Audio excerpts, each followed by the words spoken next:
So గురువుగారు అలాగే న్యాయమూర్తి కావాలంటే వాళ్ళకి ఎలాంటి రేఖలు ఉండాలి? అందరికీ నమస్తే, నేను మీ యాంకర్ లావణ్య. సో ఈ రోజు గురువు గారు అయినటువంటి విష్ణువర్ధన్ గారితో ఉన్నామండి. ఒకసారి వారి మాటల్లోనే అడిగి తెలుసుకుందాం. గురువు గారు నమస్తే.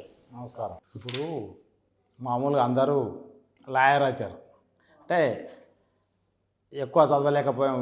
అందరికీ లాయర్ కూడా చదివి ఎక్కువ శాతం జడ్జి అవుతానా కానా, ఏ ఎగ్జామ్ రాసి జడ్జి అవుతామని ఎక్కువ కష్టపడి రాస్తూ ఉంటారు ఎప్పుడు ఎగ్జామ్స్.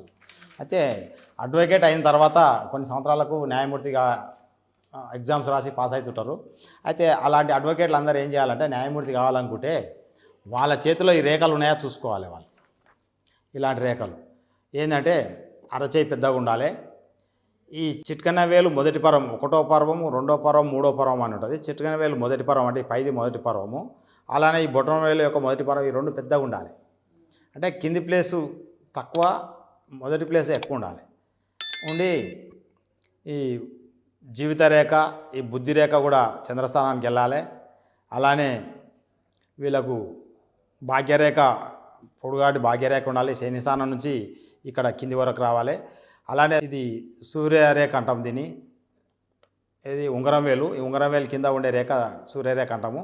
ఈ సూర్యరేఖ అనేది బుద్ధిరేఖ నుంచి బయలుదేరి సూర్యస్థానానికి ఇక్కడికి రావాలి.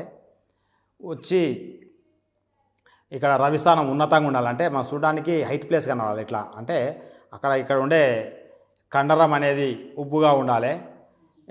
ఈ సూర్యరేఖనే ఇక్కడ చంద్రస్థానం వరకు వచ్చింది. ఇక ఇలా రేఖలున్న వ్యక్తులు న్యాయమూర్తి అంటే ఎగ్జామ్ రాస్తే, అడ్వకేట్ అయిన తర్వాత వాళ్ళు ఎగ్జామ్ రాస్తే జడ్జి కాగలుగుతారు. ఇక అలా లేని వాళ్ళు ఎన్నిసార్లు ఎగ్జామ్ రాసినా కానీ ఫెయిల్ అయ్యి అడ్వకేట్గా ఉండిపోతారు. కాబట్టి ఇలాంటి వ్యక్తులు ఎవరైనా అడ్వకేట్లు ఉంటే వాళ్ళు ట్రై చేసుకుంటే న్యాయమూర్తి అవుతారు.